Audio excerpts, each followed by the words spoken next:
नमस्कार, मैं doctor Anita Tambuli, associate professor, department of sociology, government arts girls college, Kota. बच्चों, आज हम सामाजिक मानवशास्त्र के बारे में पढ़ेंगे, जो कि आपका सेकंड पेपर है। समाजशास्त्र क्या है, ये आपने अभी तक पढ़ा है बच्चों, और ये आपने फर्स्ट ईयर में पढ़ा था समाजशास्त्र क्या है, और समाजशास्त्र के दोनों पेपर आपने फर्स्ट ईयर के पढ़े हैं। फर्स्ट पेपर में आपने समाजशास्त्र की सारी कंसेप्ट पढ़ी है, और सेकंड पेपर में जो हमारे सोसाइटी है उसकी जो संरचना है, परिवार, विवाह, जाति, इस इत्यादि के बारे में आपने पढ़ा है। तो फर्स्ट ईयर में आपने जो समाजशास्त्र पढ़ा है वो हमारे जो वर्तमान समाज है उसके बारे में आपने पढ़ा है, और आज हम देखेंगे सामाजिक मानवशास्त्र के बारे में कि सामाजिक मानवशास्त्र क्या है, ये कौन सा सब्जेक्ट है, किसका अध्ययन करता है, इसका अर्थ क्या है, इसकी परिभाषा क्या है। आज हम इसके बारे में डिस्कस करेंगे। सामाजिक मानवशास्त्र को हम जानने से पहले बच्चों, सबसे पहले हम ये देखें कि मानवशास्त्र का अर्थ क्या है। मानवशास्त्र किसको कहते हैं? तो मानवशास्त्र, जैसा कि इसके नाम से स्पष्ट हो रहा है, मानव का शास्त्र, यानी मानव का अध्ययन करने वाला शास्त्र। यानी हम देखें कि हमारे संसार में जितने भी समस्त प्राणी हैं उनमें मानव एक अनूठा प्राणी है, और ये विधाता की एक श्रेष्ठतम कृति है। क्यों है श्रेष्ठतम कृति? जैसा कि आपने जब फर्स्ट ईयर में संस्कृति के बारे में पढ़ा था, तो आपने ये पढ़ा होगा कि संस्कृति केवल जो संसार के जितने भी प्राणी हैं, जितने भी जीव हैं, उनमें केवल मानव में ही संस्कृति है, क्योंकि विधाता ने मानव को कुछ ऐसे शारीरिक लक्षण, क्षमताएं दी है, जैसे सीधा खड़ा होना, अपने हाथ पैरों को घुमा पाना, एक मस्तिष्क सोचने की क्षमता देना, भाषा देना, है ना, जिससे वो बोल पाता है। तो ये सब उसके पास जो विधाता ने उसको दिए हैं, उसके आधार पर उसने अपनी संस्कृति का निर्माण किया था। तो इस कारण से ये समस्त प्राणियों में ये अलग मानो एक कहलाता है, और वो सबसे श्रेष्ठ माना जाता है। तो इसी जिज्ञासा के कारण, क्योंकि आपने अभी तक देखा है, आप सुनते भी हो, जानते भी हो कि मनुष्य एक जिज्ञासु प्राणी है। तो जब उसने अपनी प्रकृति को देखा, आसपास के वातावरण को देखा, और फिर वो उसको अपनी क्षमता के बारे में धीरे धीरे जानकारी लगने लगी कि वो और लोगों से, और जीवित जो प्राणी हैं उनसे बिल्कुल अलग है, और उसमें एक जिज्ञासा आने लगी कि मानव किस तरह से अपना बिहेव करता है, मानव की उत्पत्ति कैसे हुई, उसका विकास कैसे हुआ, और इसके बारे में उसने तमाम जानकारियां प्राप्त करना शुरू कर दी। यहीं से मानव शास्त्र का जन्म हुआ। तो मानव शास्त्र मानव का अध्ययन करता है, यानी एक ऐसा विषय जो कि मानव का संपूर्ण रूप में अध्ययन करता है कि मानव कब से अस्तित्व में आया इस धरती पर, और आज तक की, वर्तमान तक की प्रोसेस में वो किन किन प्रोसेस से गुजरा है, किस तरह से उसका इवोल्यूशन हुआ, विकास हुआ, उसने कैसे संस्कृति का निर्माण किया, किस तरह से वो अपनी आवश्यकताओं की पूर्ति करता है, कैसे उसने अपने समाज का निर्माण किया। ये तमाम जानकारियाँ मानव शास्त्र के अंतर्गत हम पढ़ते हैं। तो मानव शास्त्र का अंग्रेजी रूपांतरण एंथ्रोपोलॉजी शब्द दो शब्दों से मिलकर बना है, एंथ्रोपोस और लोगस। कहीं कहीं आपको लॉजी और लोगस भी शब्द देखने को मिलेंगे, जो दो शब्दों से मिलकर बना है। और इसका अर्थ हम अभी नीचे देखते हैं कि एंथ्रोपोस का मतलब होता है मानव, और लोगस का मतलब होता है शास्त्र। तो इस तरह से हम देखते हैं मानव शास्त्र मानव का शास्त्रीय अध्ययन है, यानी एंथ्रोपोस का अर्थ होता है मानव, और लोगस का अर्थ होता है विज्ञान।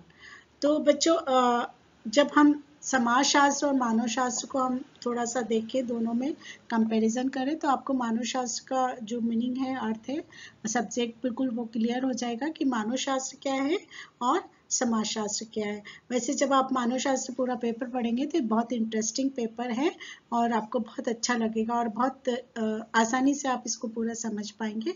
तो यहाँ हम दोनों को पहले कंपेयर करके देखते हैं कि दोनों क्या है। समाज शास्त्र आप पढ़ चुके हो, मानव शास्त्र अभी मैंने आपको बताया कि एंथ्रोपोलॉजी मानव शास्त्र दो शब्दों से मिलकर बना है, एंथ्रोपोस जिसका मतलब होता है मानव, लोगस यानी शास्त्र।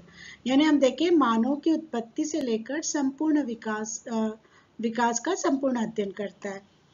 यानी हम देखें कि मानव जब धरती पर अस्तित्व में आया तब से ही अब तक उसका विकास कैसे हुआ, उसकी शारीरिक बनावट कैसी रही, अलग अलग समूह के प्रजाति के लोगों की अलग अलग बनावट है, उनकी अलग अलग भाषा है, उनकी अलग अलग संस्कृति है, कैसे वो उसने अपने सब सारी चीज़ों का संस्कृति का निर्माण किया। यानी मनुष्य की तमाम जानकारियाँ, उसकी शारीरिक बनावट और उनकी आवश्यकता पूर्ति के तमाम साधन, इन सब चीज़ों के अध्ययन करने वाला शास्त्र मानव शास्त्र कहलाता है। यानी मानव शास्त्र मानव का, यानी ये प्राकृतिक विज्ञान के बहुत करीब है। तो इस तरह से हम देखें मानव की उत्पत्ति से लेकर अभी तक का अध्ययन करने वाला मानव शास्त्र कहलाता है। और हम देखें समाजशास्त्र क्या है। समाजशास्त्र जैसे आपने फर्स्ट ईयर में पढ़ा था, दो शब्दों से मिलकर बना है, सोशियस और लॉगस। सोशियस का मतलब होता है समाज और लॉगस का मतलब होता है शास्त्र। यानी समाज क्या है, समाज भी आपने पढ़ा है। समाज जो व्यक्ति हैं उनके बीच में जो संबंध स्थापित होते हैं, उन संबंधों के जाल को, जैसे आपने एक डेफिनेशन पढ़ी होगी मैकाइवर और पेज की, कि समाज सामाजिक संबंधों का जाल है। तो जो सामाजिक संबंध व्यक्तियों के बीच में बनते हैं उसको हम समाज कहते हैं। यानी इन संबंधों को मेंटेन करने के लिए, व्यवस्थित करने के लिए समाज अपने कुछ कानून बनाती है, नियम बनाती है, प्रथा परंपराएं बनाती है, कंट्रोल करने के बहुत सारी संस्था समिति आदि बनाती हैं। मनुष्य के तमाम इन संबंधों के आधार पर आवश्यकता पूर्ति के लिए समूह समितियां बनती है।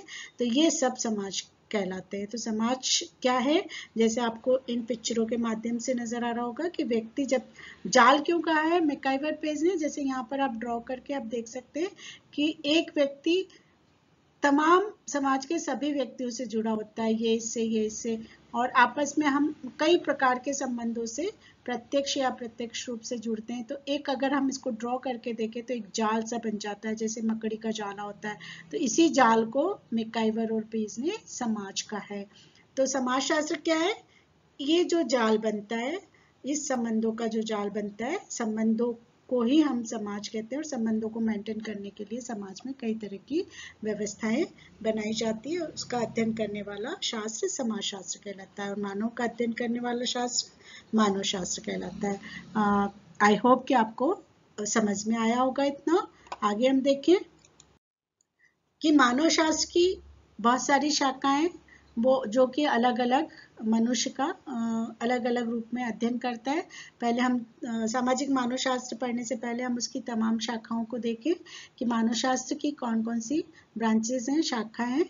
तो हम देखें कि सामाजिक मानव शास्त्र को समझने के लिए मानव शास्त्र की शाखाओं को समझना आवश्यक है। इसकी दो शाखाएं, इसके तमाम अध्ययन को हम दो शाखाओं में विभाजित करते हैं। यानी एक पहला है शारीरिक मानव शास्त्र और दूसरा सांस्कृतिक मानव शास्त्र।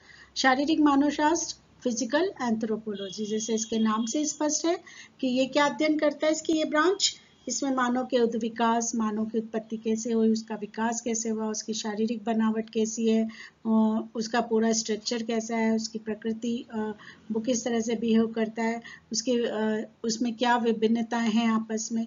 तो एक समूह दूसरे समूह से किस प्रकार से शारीरिक बनावट, उसकी जो उसका वो ढांचा है, उसकी प्रकृति है, उसका नेचर है, उसके आधार पर हम उसको, उसका जो उसकी भिन्नताएं हैं उसका अध्ययन करने वाला जो ब्रांच है वो शारीरिक मानव शास्त्र कहलाता है। और सांस्कृतिक मानव शास्त्र कल्चरल एंथ्रोपोलॉजी, जैसा कि इसके नाम से स्पष्ट है, क्या है, मानव की संस्कृति। यानी आपने फर्स्ट ईयर में पढ़ा होगा कि मानव ने ही संस्कृति का निर्माण किया है और ये संस्कृति उसे पशु जगत से पृथक करती है। और इसलिए मानव संस्कृति का अध्ययन आवश्यक है, क्योंकि ये संस्कृति के आधार पर ही मानव अपनी तमाम आवश्यकताओं की पूर्ति करता है। यानी जो पर्यावरण से, आपने एक डेफिनेशन पढ़ी होगी बच्चों, हर्ष कोविस्ट ने दी थी कि संस्कृति पर्यावरण का मानव निर्मित भाग है।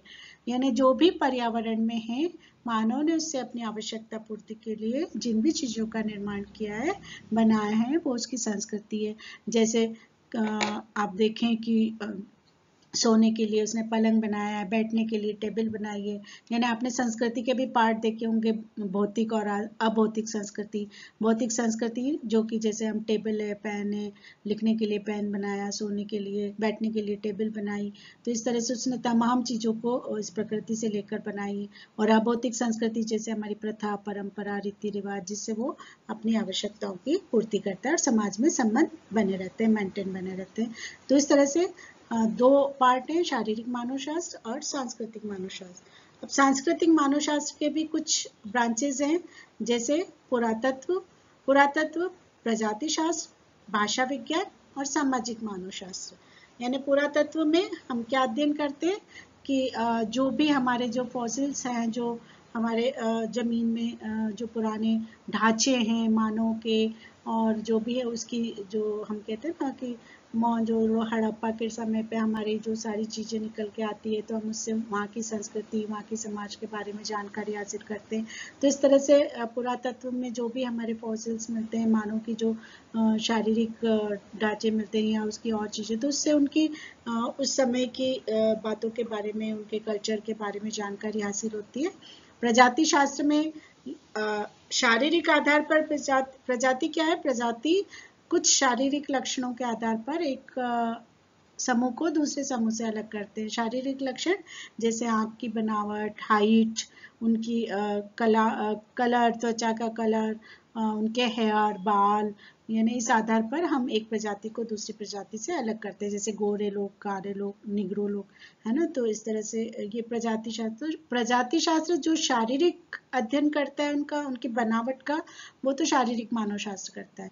लेकिन यहाँ प्रजाति शास्त्र की जो अलग अलग प्रजातियों के अलग अलग जो संस्कृति है उसका अध्ययन करने में सांस्कृतिक मानव शास्त्र के अंतर्गत किया जाता है। फिर भाषा विज्ञान, जैसा हमने अभी देखा है कि मानव के पास भाषा है, वो अलग अलग भाषा बोलता है, उसने अलग अलग समूह ने अपनी अपनी अलग अलग भाषा का विकास किया, तो इसका अध्ययन करता है भाषा विज्ञान। और एक इसकी ब्रांच है सामाजिक मानवशास्त्र, जो कि हमें पढ़ना है। सामाजिक मानवशास्त्र क्या है? जो कि मनुष्य का जो आदिम समाज है, जैसे सामाजिक मानवशास्त्र सांस्कृतिक मानवशास्त्र की एक शाखा है जिसमें आदिम समाज का अध्ययन किया जाता है। यानी जो आदिम समाज है, हमारी जो जनजातियां जो पहाड़ों में, जंगलों में निवास करती है, तो उनकी जो सामाजिक संरचना क्या है, उनका परिवार, विवाह, उनकी आर्थिक व्यवस्था, धार्मिक व्यवस्था, ये सारी चीजों का अध्ययन करने वाला शास्त्र जो है सामाजिक मानवशास्त्र कहलाता है। शायद इतना समझ में आ गया होगा आपको। आगे हम देखें सामाजिक मानवशास्त्र का अर्थ। मानवशास्त्र क्या है ये हमने देख लिया। समाजशास्त्र किसको कहते हैं ये हमने देख लिया। फिर मानवशास्त्र किन किन चीजों का अध्ययन करता है वो हमने देखा। और उन्हीं मानवशास्त्र की एक ब्रांच जो सांस्कृतिक मानवशास्त्र है, और उसी सांस्कृतिक मानवशास्त्र की एक ब्रांच सामाजिक मानवशास्त्र है। तो हमें मानवशास्त्र में केवल सामाजिक मानवशास्त्र के बारे में आपको पढ़ना है आपके पूरे सिलेबस में, सेकंड पेपर के अंतर्गत। ठीक है, तो हम देखें सामाजिक मानवशास्त्र क्या है। मानवशास्त्र की एक मुख्य शाखा है। सामाजिक मानवशास्त्र मनुष्य का अध्ययन तो करता ही है, किंतु सामाजिक मानवशास्त्र आदिम सामाजिक व्यवस्था और सामाजिक संरचना का अध्ययन करता है। ये चीज आपको ध्यान रखनी है कि मानवशास्त्र जो है वो मनुष्य का संपूर्ण रूप में अध्ययन करता है, उसकी शारीरिक बनावट का लेकर उत्पत्ति, उसके विकास और उसके समाज, दोनों चीजों का अध्ययन करता है। लेकिन हम क्या करते हैं, हम मनुष्य की उत्पत्ति और विकास का अध्ययन नहीं करते, हम केवल सामाजिक व्यवस्था और उसकी सामाजिक जो आदिम समाज है उसकी संरचना का और व्यवस्था का अध्ययन करते हैं। अतः इसी अर्थ में ही उसका क्षेत्र और दृष्टिकोण मानव शास्त्र की अन्य शाखाओं से बिल्कुल भिन्न है। सामाजिक मानवशास्त्र सामाजिक घटनाओं, सामाजिक प्रक्रियाओं, सामाजिक संस्थाओं जैसे सामाजिक ढांचे के विविध पक्षों का अध्ययन करता है। यानी यहाँ हमने देखा कि सामाजिक मानवशास्त्री समकालीन आदिम संस्कृतियों का अध्ययन करते हैं।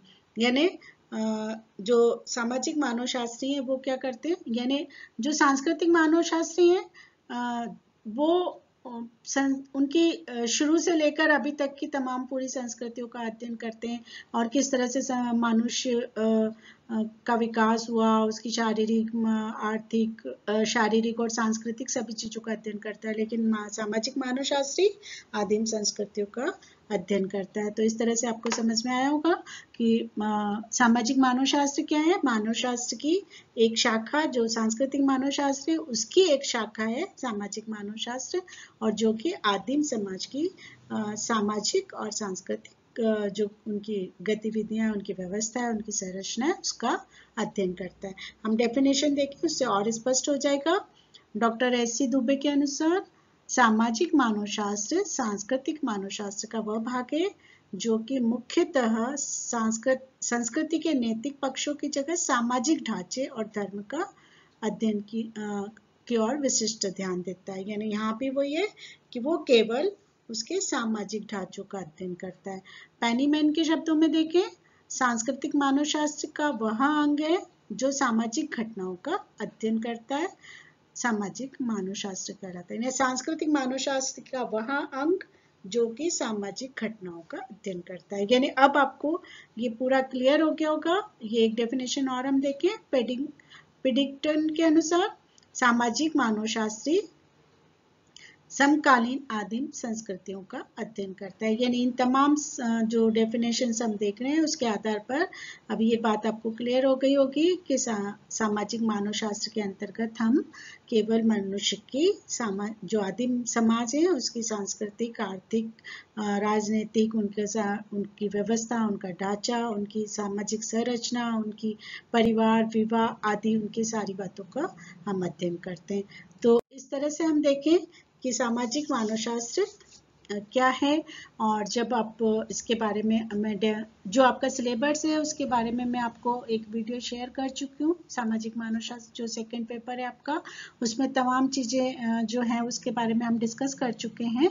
तो ये सारी चीज़ें आप लोगों ने पढ़ी हुई हैं, लेकिन इसको हम आदिम समाज के रेफरेंस में, आदिम जो जनजातियाँ हैं जो पहाड़ों में, जंगलों में रहती हैं, उनकी जो व्यवस्था है, सामाजिक व्यवस्था, सामाजिक संरचना, उसके बारे में हम देखेंगे।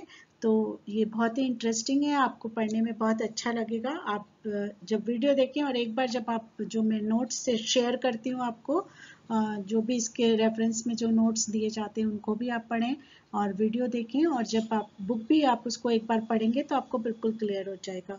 तो आगे हम मानवशास्त्र के बारे में और आगे इसका जो क्षेत्र है, उसकी प्रकृति है, उसको मैं अगले वीडियो में आपसे शेयर करूँगी। Thank you.